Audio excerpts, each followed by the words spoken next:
designated for Martin Luther King Jr.'s birthday celebrated tomorrow. But the title was changed because the topic that I initially chose was too broad, and I didn't have enough time this week to read up on that subject. So I wanted to let you know that in 1960, Martin Luther King Jr. wrote an article in the Christian Century magazine entitled Pilgrimage to Nonviolence. It was part of a series by renowned ministers and theologians called How My Mind Has Changed. This is the beginning of the article, and these are King's words. 10 years ago, I was just entering my senior year in theological seminary. Like most theological students, I was engaged in the exciting job of studying various theological theories. Having been raised in a rather strict fundamentalist tradition, I was occasionally shocked as my intellectual journey carried me through new and sometimes complex doctrinal lands. But despite the shock, the pilgrimage was always stimulating, and it gave me new appreciation for objective appraisal and critical analysis. My early theological training did the same for me as the reading of Hume did for Kant. It knocked me out of my dogmatic slumber. At this stage of my development, I was a thoroughgoing liberal. Liberalism provided me with an intellectual satisfaction that I could never find in fundamentalism. I became so enamored of the insights of liberalism that I almost fell into the trap of accepting, uncritically, everything that came under its name. I was absolutely convinced of the natural goodness of man and the natural power of human reason. And Martin Luther King Jr. might have added, and I almost became a Unitarian. He did. Though this article in the Christian Century covers mostly King's theological journey through liberalism, it might also be an explanation of his journey away from the then Unitarian movement and toward what we would now call liberation theology. King is speaking about his time at Boston University when he studied for his doctorate in sacred theology. In his spare time, he and Coretta Scott, his wife, Coretta Scott King, visited Unitarian churches in the Boston area. In the 1990s, my colleague in ministry, Rosemary Bray McNabb, currently the president of Star King School of Ministry, our seminary in Berkeley, California. She was then a professional writer, and she was contacted by her literary agent. Would she be interested in co-writing Coretta Scott King's autobiography? What an opportunity. She expressed interest, and a meeting was arranged at her agent's office between her and Coretta Scott King. During the hour of wide-ranging discussion, Rosemary Bray McNabb mentioned that she was studying for the Unitarian Universalist ministry. What surprised her was the look of respect and delight on Coretta Scott King's face. McNabb writes, "Oh, I went to Unitarian churches for years, even before I met Martin," she told me, explaining that she had been since college a member of the Women's International League for Peace and Freedom, which was popular among the Unitarians and Universalists. And Martin and I went to Unitarian churches when we were in Boston.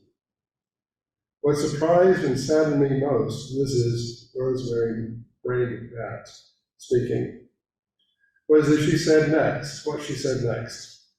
Though I am paraphrasing, the gist of it was, we gave a lot of thought to becoming Unitarian at one time, but Martin and I realized we could never build a mass movement of Black people if we were Unitarian. We gave a lot of thought to becoming Unitarian. When I first read those words, I could feel a chill going down my spine.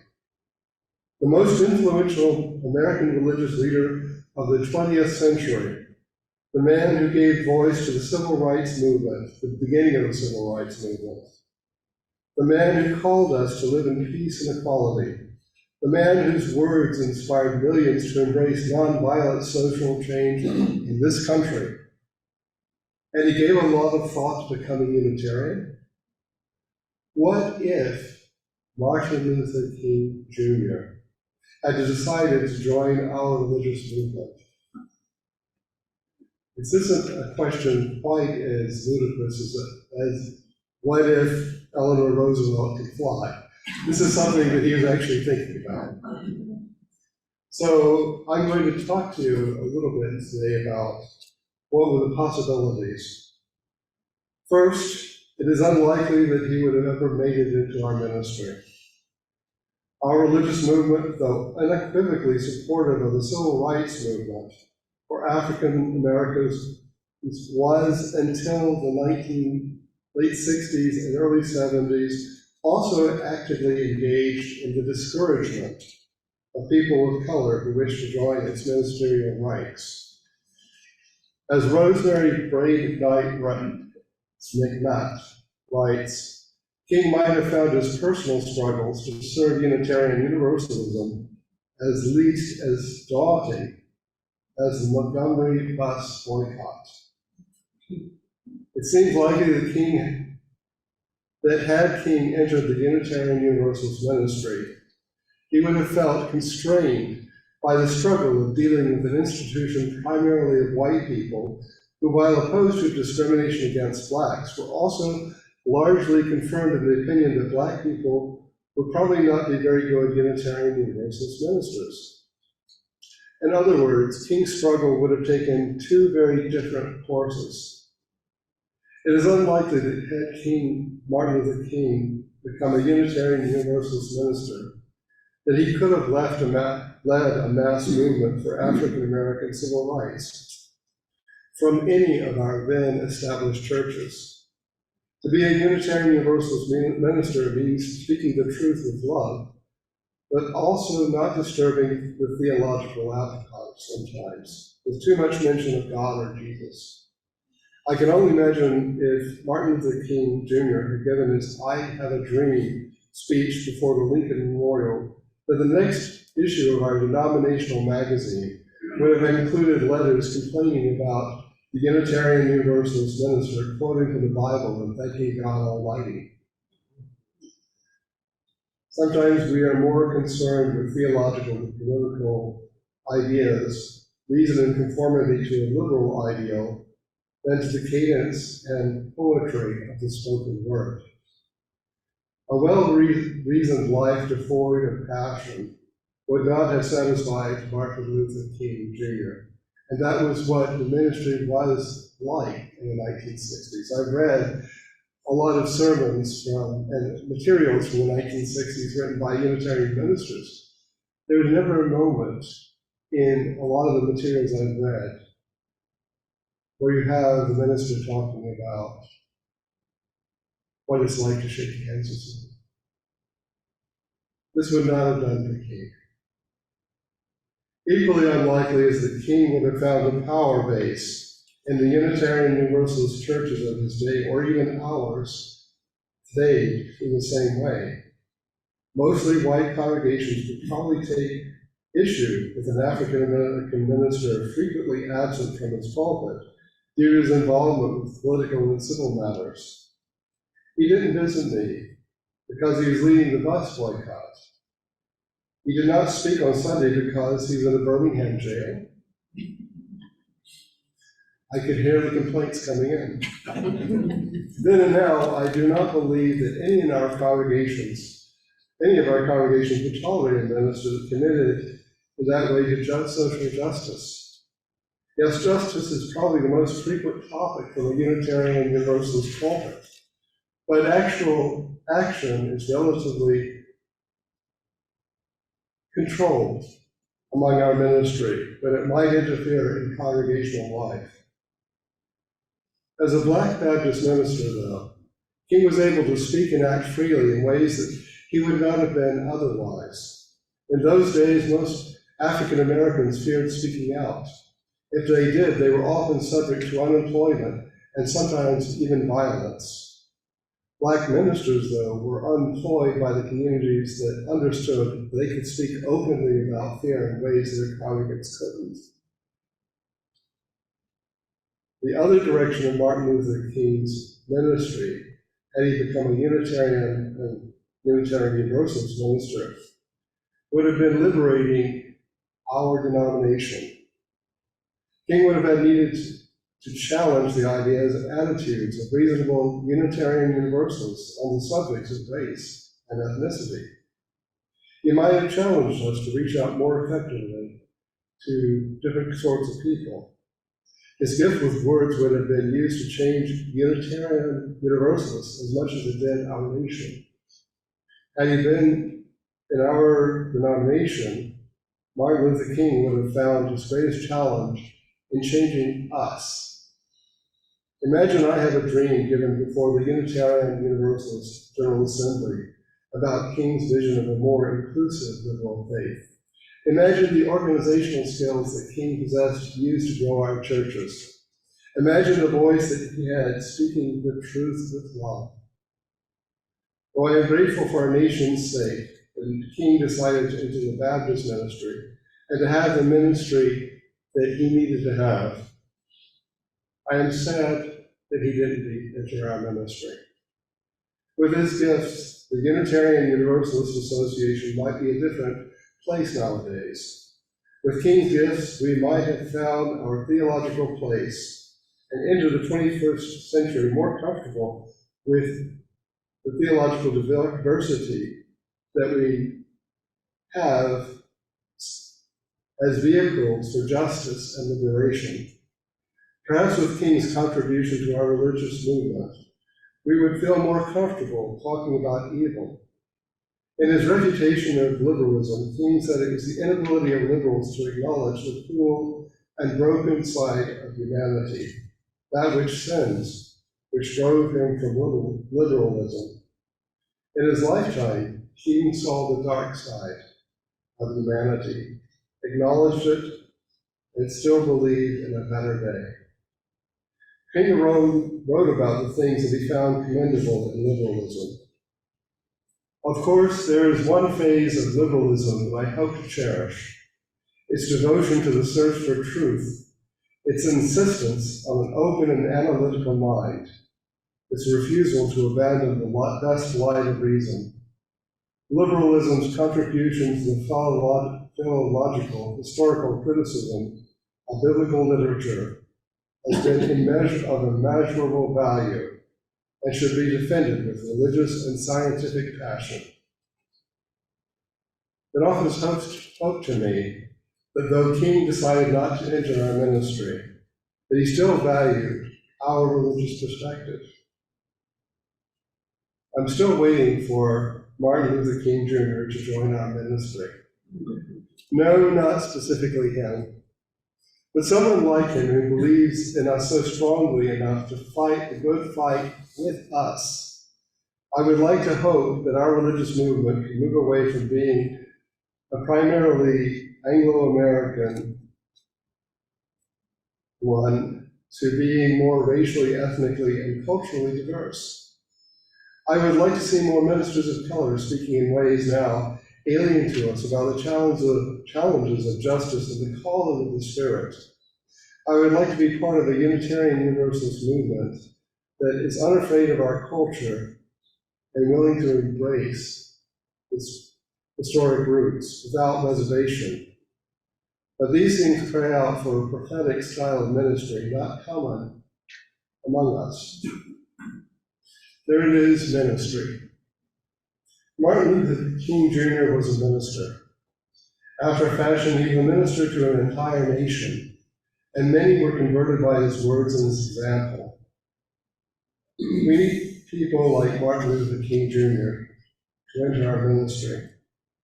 Not that we could find too many people on this earth who are like him at all. but we need their intelligence, their experience, and their challenge to us. Unitarian Universalist congregations often pride themselves on their diversity, but we are one of the most homogeneous religious movements in this country. Yes, we embrace many different religious views, but in every other aspect, we are remarkably similar. We need people from the inside and outside to challenge us to grow spiritually, culturally, and numerically. I once served a Unitarian Universalist congregation that was almost half African American in membership. My wife and sister-in-law are African American Unitarian Universalists. My experience in Unitarian Universalist congregations tells me that our religious movement still needs to work on its racial attitudes. I've not encountered anyone who's an overt racist, but I have encountered subtle racist attitudes in every UU church that I have served. We are all living in the culture that was handed down to us.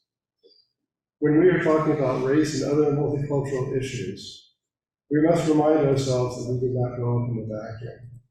For those of us who grew up in this nation, the structures and attitudes born out of centuries of oppression were and are ever present. And those are found in our institutions, and sometimes they creep unbidden into our own minds. We grew up in the United States of America, a nation that historically claimed to be democratic, but only started beginning to practice democracy after the passage of the Civil Rights Act, the Voting Rights Act, and the Fair Housing Act. All of these were enacted during my infancy or my childhood. I was not born in a democratic nation, but a nation that was becoming democratic, and I pray will be democratic.